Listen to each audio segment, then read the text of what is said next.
Anybody see this on Twitter yesterday? Guy that covers Tennessee for 24/7, Wes Rucker, was really, I guess, upset or just shocked that Tony Vitello does not win SEC Coach of the Year award. And Arkansas Twitter came after him hard and heavy.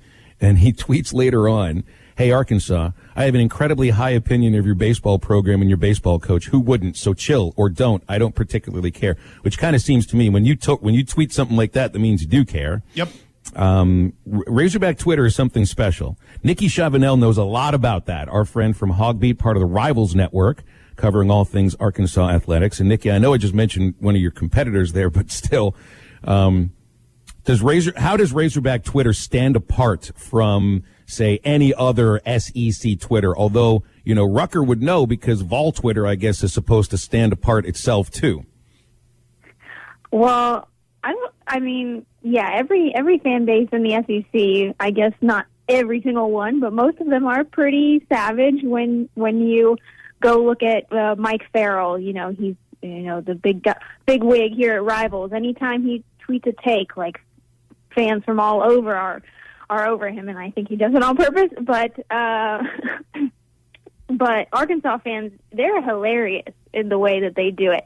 I mean, some are just mean, but I enjoy it thoroughly, and I'm sorry for that guy that had to deal with it. Yeah, and Farrell actually came on the show before, and he said this was when Sam Pittman was hired, and he would know. I think he knew Coach Pittman pretty well from covering him at Georgia, and he said, "Do you remember this SmackDown?" He called Arkansas the most thankless job in the SEC on this show. Yep. And gosh almighty, if he did not tick off every listener here. But I think you're right. He knew exactly what he was doing. Yeah, he loves that kind of thing. Yeah, he really does. I want to ask another question here. So, Rutgers upset because Tony Vitello is not Coach of the Year in the SEC. He thinks Vitello is going to be National Coach of the Year. Now, I'm not asking your opinion about who deserves this award. The whole idea behind Vitello being Coach of the Year is an appreciation for what he's done in the last 4 years. That's not what Coach of the Year is about. That's what the year is supposed to be, the season you just had. And for me, Dave Van Horn is not just SEC Coach of the Year. He's National Coach of the Year. And I don't think it's even close. So when you hear that kind of thing, like Coach of the Year, because they don't give a Player of the Year award for an appreciation of his career, or maybe they did for Herb Jones. I don't know. Maybe I'm wrong. What do you think?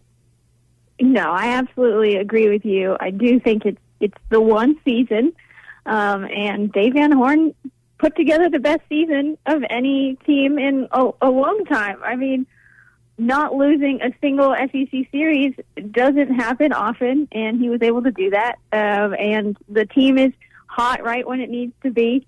I hope they carry that through the SEC tournament, although I know that's not really his number one priority going forward. No, they just want to keep healthy and keep playing, just at least play 3 games, I think is what they'd like to do. So now it feels like we have this perfect confluence of the baseball regionals and hopefully a super regional occurring at the same time when the dead period is ending. Like, this is the last week of the deadest period in the history of college sports recruiting, and now there are recruits that have visits that are scheduled potentially for some of these regional, super regional weekends, and it feels like this is a boon for any program that is bringing their possible recruits in. They want to put on the best face possible. The way this fan base responds during regional and super regional weekends, like, I couldn't imagine anything better, Nikki.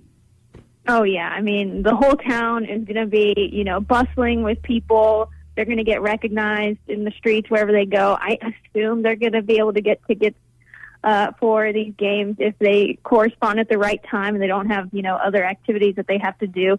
I imagine they'll get them to these games. So that's a really huge advantage. Not every school is going to have that during these weekends. And a lot of these players also really like baseball. So I think it would be it would behoove them to get them into those games. Nikki Chavanelle joining us here on Halftime. Nikki, got some football recruiting want to get to and a little bit of basketball, so we won't waste any time. There's a couple 2023 quarterbacks that are set for official visits here soon, as you announced on your Twitter page. Kansas quarterback Avery Johnson and Mississippi quarterback Victor Sutton will be coming to the Hill a few days after Johnson for official visits. These guys are part of the 2023 class. What can you tell us about these two guys that Arkansas is trying to recruit after here? So Arkansas is unlikely to take a 2022 quarterback at this point.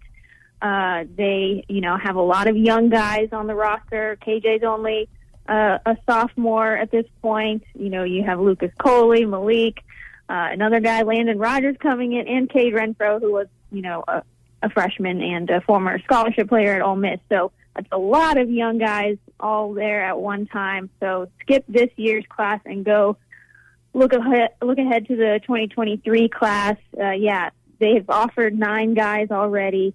None of the ones coming to visit so far have been rated by rivals. So they're, freshly found guys. Avery Johnson, he's from Kansas, correct.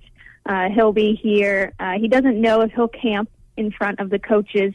I know that they usually like to get guys to throw in front of them. Victor Sutton did say he'll throw for them. And then Jackson Arnold is another one from Denton Geyer. I spoke to him last night. He was the backup at Geyer High School last year, and they still already offered him. He was the backup to Eli Stowers, who ended up signing with Texas A&M. So they already like what he's shown at some. I know he was at Rivals camp. He was at an Elite 11 camp this spring. So they're just trying to get a first look at these 2023 quarterbacks. These are unofficial visits. They have to pay their own way to get here. But already having 3, very likely to visit is a good sign. I want to ask you one more football recruiting question before we move on to basketball. When we've talked a lot here in the past few weeks about Arkansas and Texas, and when you look at some of these recruits, I know that Arkansas is recruiting heavily in Texas, as they always have been. How much on the line do you think it is as far as with recruiting battles with these coaching staffs between Arkansas and Texas when they meet up this fall? I still think Texas has a very special place in the heart for, prospects from the state.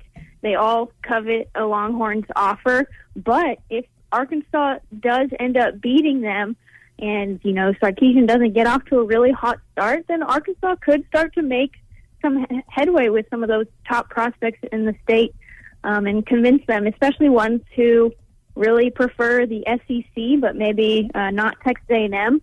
Those guys they could get. Jackson Arnold mentioned to me he really likes the SEC, but he is also taking a trip to Austin this summer. So, it could go a long way, I would say, if they could win that in prime time. Over on the basketball court with Razorback men's basketball, Darian Ford announced on his Twitter handle that he's fixing to be narrowing down his recruiting or his top 10, 7 schools, whatever he narrows it down to. Nikki, it sure seems like Arkansas should be in that top group, don't you think? Absolutely. He's got an official visit locked in for the very first day that the dead period lifts. The basketball players, they get 5. They also, get 5 when they are juniors, but they weren't able to take those. So to have his first official visit is huge. Rivals is actually releasing the new rankings starting tomorrow, but he's number 43 in the country right now, shooting guard. And then Killel Ware, he's number 37 in the country. He is also supposed to be visiting with Ford, but I need to follow up on that. And there was another offer made by this men's basketball team. 4-star 2022 forward Dylan Mitchell was offered by Arkansas, and to what you've read, has he spoken about Arkansas at all? And if so, when do you start seeing? When do you think we'll start to see more of these 2022 commits for this men's basketball team? Whether they're announcing their commitments or their intents or anything like that. Well, I think guys like Ford and Ware, those in-state kids, they likely have a green light to commit, but they're going to want to get these official visits in. If they do them this summer, then we might start to see them towards the beginning of their senior season. But I know a lot of these guys, they want to go visit their top programs before they make any decisions. Joseph Pinion, he was a unique one. He just knew what he wanted to do. But I think it's going to take a little while longer for the other prospects. Dylan Mitchell from Florida, apparently he is, very interested in Florida State. So we'll see how that goes.